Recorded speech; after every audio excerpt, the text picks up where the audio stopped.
Bom dia, a graça do Senhor seja abundante em cada um dos seus filhos.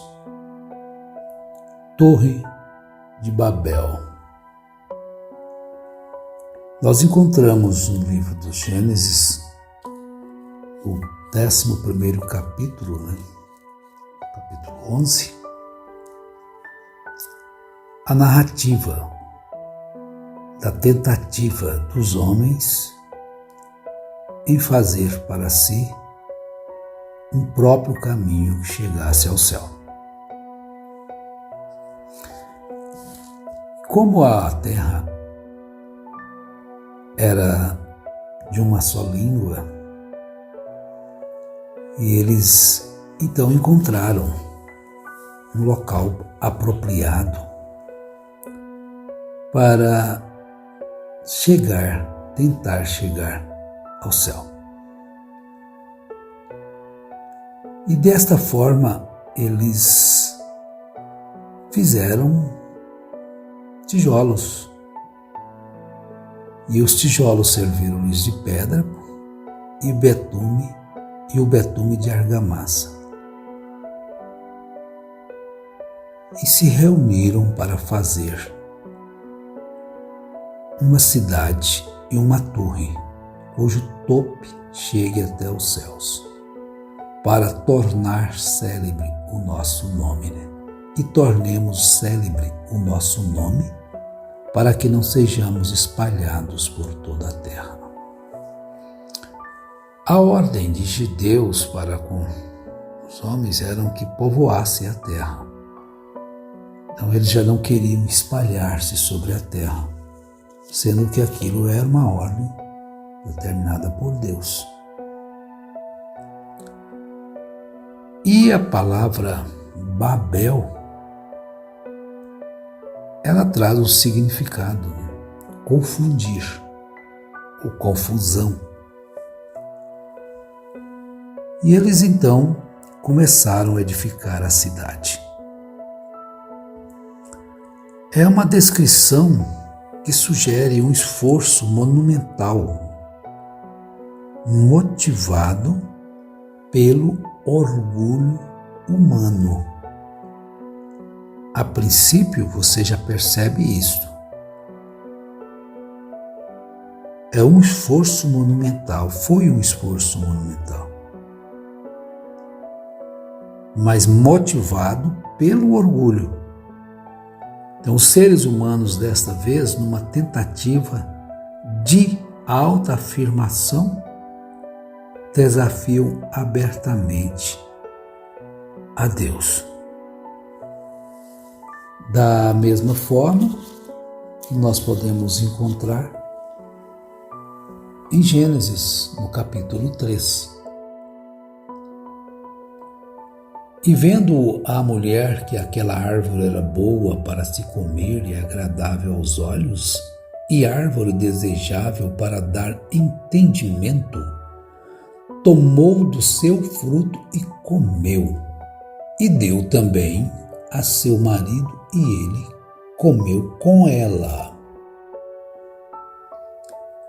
Vejamos então que eles desafiaram a Deus através de suas ações, tanto Eva como Adão como Eva.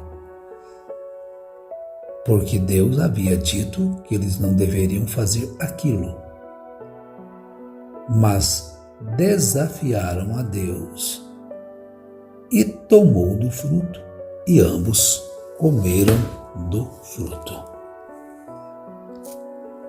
Então, ali também eles estavam desafiando a Deus a respeito de povoarem a terra.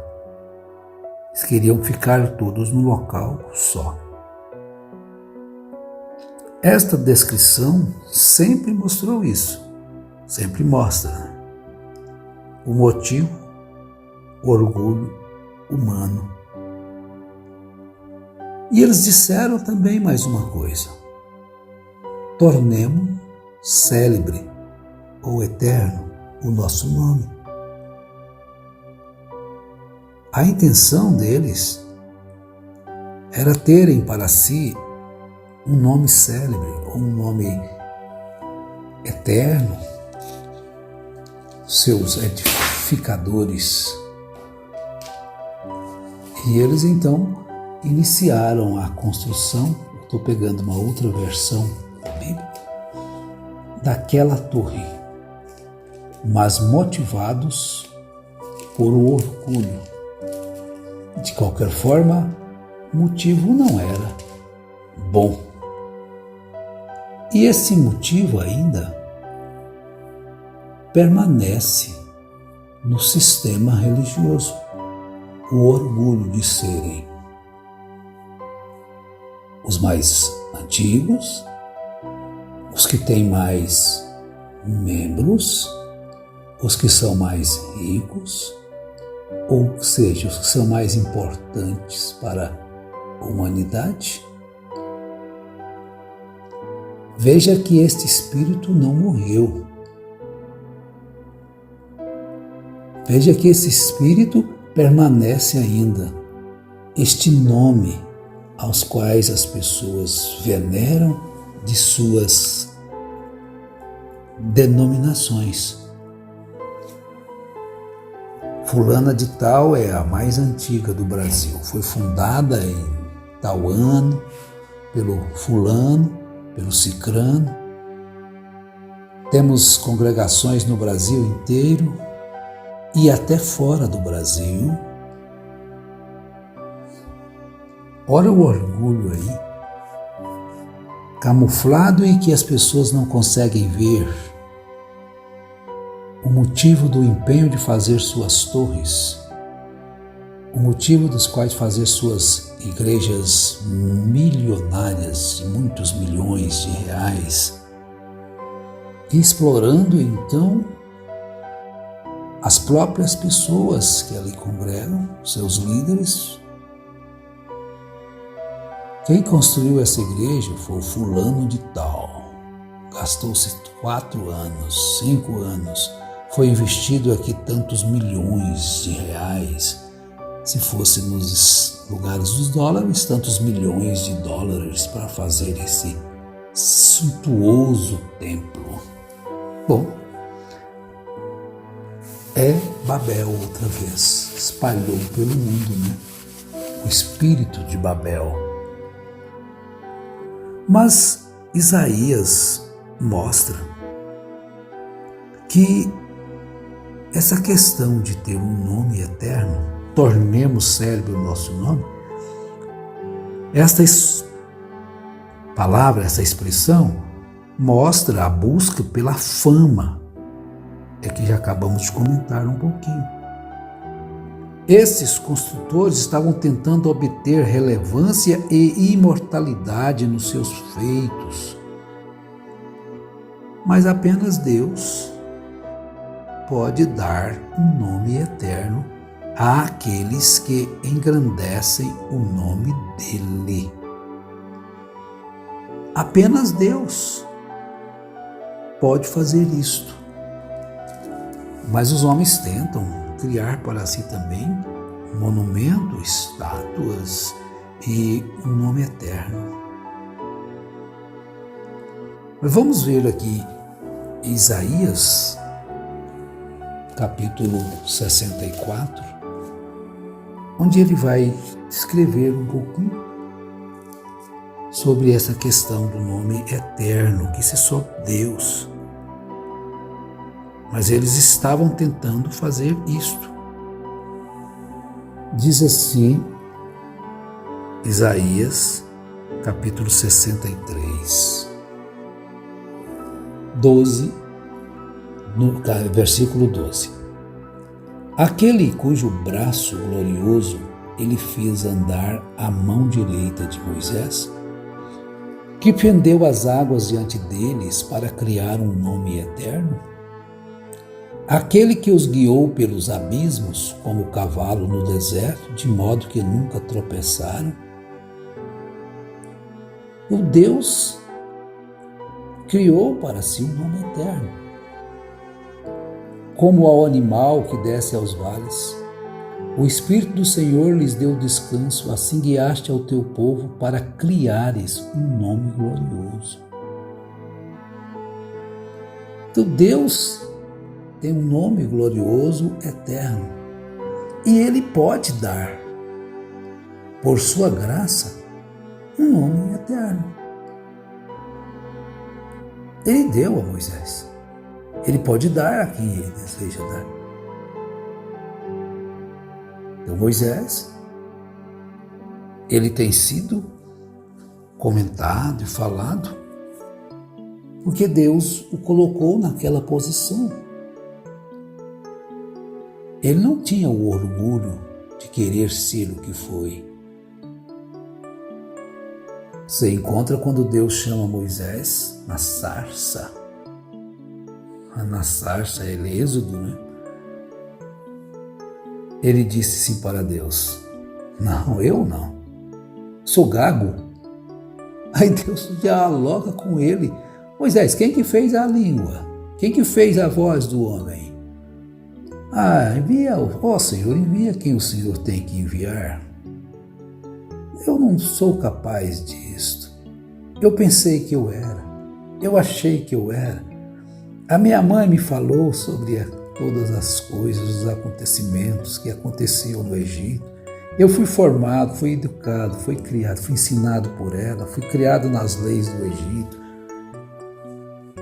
Eu estava ali à mão direita de Faraó e eu pensei que eu poderia fazer isto.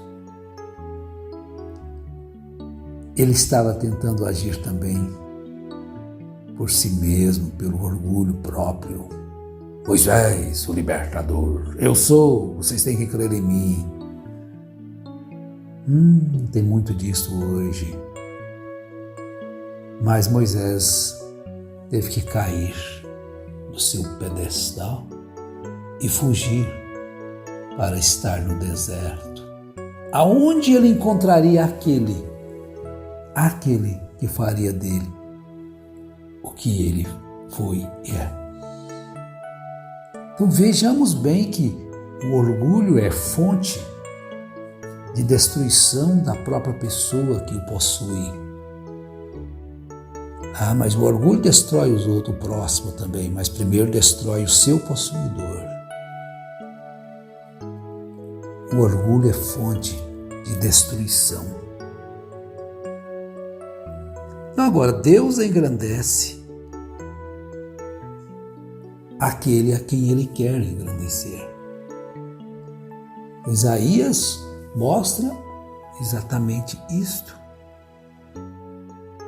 Que Deus criou para si um nome eterno e Ele engrandeceu a Moisés. Embora Moisés,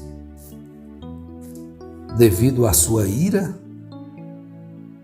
em bater, em tocar, em espancar a rocha, não lhe foi permitido entrar na terra de Canaã.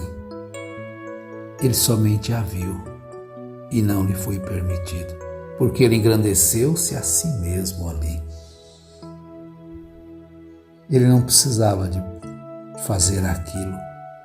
E ele próprio diz em Deuteronômio que os filhos de Israel o levaram a fazer aquilo, quando ele deveria seguir tudo aquilo que Deus lhe disse para fazer. Mas voltemos a Babel. O que é então hoje, já que todos os espíritos ainda estão levando os homens,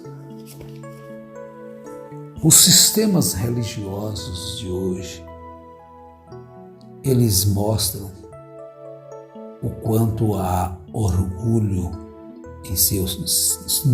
dentro de si mesmos. Eles não descartam a Bíblia, mas fazem dos seus líderes o braço forte. E o próprio sistema engrandece os seus fundadores, os seus líderes. Fundada no ano tal, pelos fulanos tal, que vieram de tal lugar. A nossa A igreja veio foi dos Estados Unidos da América. Grande coisa. Mas, meus irmãos, até hoje e sempre, vencer o orgulho é uma tarefa, é uma missão que nós precisamos de encarar. Agora, assim como Caim no seu afastamento de Deus, esses pecadores orgulhosos temiam deslocamento e talvez temessem também uns aos outros. Assim como Caim, eles encontraram solução para isso numa cidade, num local. Então, naquele local, eles montaram uma estratégia que envolvia o desobedecer à ordem de Deus de encher a terra. Mas Deus desceu, Deus olhou aquilo e aquilo se tornou então a confusão. E o que se tornou as religiões? O que se tornou o que eles dizem de a mensagem? Uma confusão. Ninguém entende um ao outro. Tem cidades que têm 10 sistemas religiosos só dessa mensagem. Cidade pequenininha aqui no estado de Goiás, chega lá, tem a divisão. Todos divididos, todos iludidos e orgulhosos. Eu pertenço ao ministério tal, da cidade tal.